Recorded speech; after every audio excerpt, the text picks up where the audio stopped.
মানে ইসলাম বলছে একবার নবী রাসূল জিজ্ঞাসা, হে জিবরাইল, তোমার জীবনে কোনো কষ্ট হয় নাই? তুমি এত বড় একজন ফেরেশতা, আমার নিকট ওহী নিয়ে আইছো, তোমার কোনো কষ্ট হয় নাই? বলে হ্যাঁ, আমার কষ্ট হয়েছে। কয়েক জায়গায় কষ্ট হয়েছে। বলে কেমন কষ্ট হয়েছে, কি কষ্ট হয়েছে তোমার?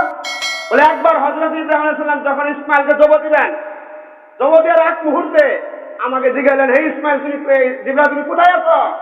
আমি বললাম যে আল্লাহ, আমি তো সিদরাতুল মুনতাহায় আছি।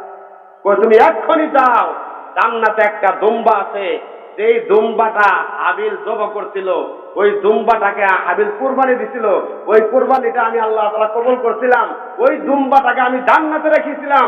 ওই জান্নাত থেকে দুম্বা নিয়ে তুমি একটা, বলা হয়েছে ইব্রাহিমের ছুরির নিচে তুমি একটা লোহা ফেলাইয়া দিয়ে তুমি ওই জান্নাত থেকে তুমি দুম্বা নিয়ে ইসমাইলের পরিবর্তে তুমি দুম্বাকে শোয়া।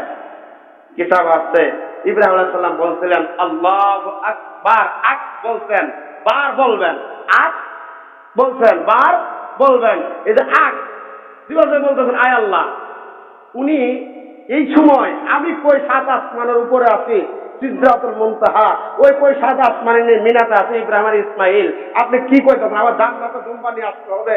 কিতাবে আছে হযরত জিবরাইল আলাইহিস সালাম আল্লাহর হুকুমে 600 ডানা, 600 ডানা একবারে পাড়ি দিয়ে জান্নাত থেকে দুম্বা নিয়ে ইসমাইলেরকে টান দিয়ে দুম্বা শোয়া দিতে, দেখে যে দুম্বা জব হয়ে গেছে। ইসমাইলের পরিবর্তে দুম্বা জব হয়ে গেছে। আকাশ থেকে আওয়াজ দিতেছে, জিবরাইল আলাইহিস সালাম বলতেছে আল্লাহু আকবার, আল্লাহু আকবার। এটা কে বলতেছে? আকাশ থেকে তো আসতেছে, সময় লাগবে তো। আকাশ থেকে আওয়াজ দিতেছে আল্লাহু আকবার, আল্লাহু আকবার। ইব্রাহিম আলাইহিস সালাম বলতেছে লা ইলাহা ইল্লাল্লাহু, আল্লাহ ছাড়া কোনো মাবুদ নাই, আল্লাহু আকবার। এদিকে ইসমাইল আলাইহিস সালাম নিচ থেকে বলতেছে আল্লাহু আকবার, আল্লাহু আকবার। এদিকে ইব্রাহিম আলাইহিস সালাম বলে ওয়ালিল্লাহিল হামদ, আমি একমাত্র আল্লাহর জন্য আমি তোমাকে জব করছি। এজন্য উনি জব করছেন চক্ষুত বান্দা, ইসমাইলের চক্ষু বান্দা জব করছেন, জব হয়ে গেছে, জব পরিপূর্ণ হয়ে গেছে। হওয়ার পরে উনি চক্ষু খুলি দেখে যে উনি ইসমাইলের পরিবর্তে দুম্বা জব করে ফেলেছে। বলতেছে এ বাবা ইসমাইল, তুমি আবার শো, তোমাকে আমি আবার জব করি। কেন? দুম্বা তো আমি জব করি নেই, আমি তোমাকে জব করবো, আমি আল্লাহ তোমাকে জব করতে বলছে, তুমি আবার শো, তোমাকে আমি আবার জব করি। কিতাব আছে এমন অবস্থা আল্লাহ তাআলা গায়েব থেকে আওয়াজ দিয়ে বলতেছেন, হে ইব্রাহিম, আর জব করতে হবে না, আমি আল্লাহ তাআলা তোমার পরীক্ষাকে তোমাকে পাস করায় দিলাম, তোমার কুরবানিকে আমি কবুল করায় নিলাম। তুমি বাড়িতে তোমার বিবিকে বলিয়া আইছো বাদশা বাড়ি দাওয়াত খাবার যাবা, তুমি বাদশা বাড়িতে আইছো, আমি তো সবচেয়ে বাদশা, তুমি দাওয়াত খেতে এসেছো, তুমি দাওয়াত কি দিয়ে খাবা? এই দুম্বা তুমি বাড়িতে নিয়ে যাও, তোমার বিবি বাচ্চা সকলকে নিয়ে তুমি এই দুম্বা গোস্ত পাকে খাও। বইতে এসেছে গোস্ত খাওয়া।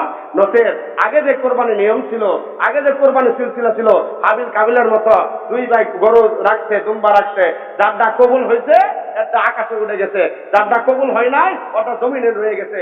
ওই অবস্থা যদি আঙ্গুর থাকতো তাহলে আমরা কোরবানি কই দিন দিতে পারতাম। কোরবানি দিতে গেলে ওই 7টা মানুষই লাগতো, যার মন দিল সব ফেরে ওই ব্যক্তি কোরবানি দিতে পারবে না, কোরবানি কবুল হবে না। ওইটার গোস্ত খাওয়ার নিয়ম এসে গেল।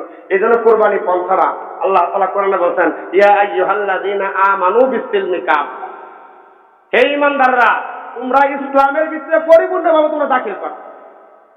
ইসলামের পরিপূর্ণভাবে তোমরা কি করো? কথা বোঝা নাই। হে ঈমানদাররা, তোমরা ইসলামের ভিতরে পরিপূর্ণভাবে দাখিল করো। এর অর্থ কি? ইসলামের যে হুকুম আহকাম গুলো আছে এগুলো পুরোপুরি ভাবে মানতে হবে। আমার টাকা আছে, পয়সা আছে, নামাজ থেকে পড়ে দাড়ি লম্বা রাখছে, টাকা আছে, আমি যদি কোরবানি দিতে গেলে টাকা আমার নষ্ট হয়ে যাবো গা, কোরবানি দিয়ে আমি কি করবো? এই টাকাগুলো আমি শুধু নেই গিয়া আমার ব্যাংকের আগে, ব্যাংক থেকে টাকা প্রতি মাসে চেক পাবো আমি।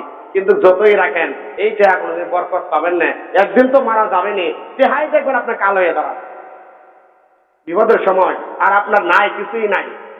একবার এক সাহাবা বলছে ইয়া রাসূলুল্লাহ, আমি কোরবানি করবো। হ্যাঁ তুমি করো, আমাদের কিছু ঋণ করে করো। হ্যাঁ ঋণ করে কোরবানি করো, ঋণ পরিশোধ করার মালিক কে? তুমি করো কোরবানি।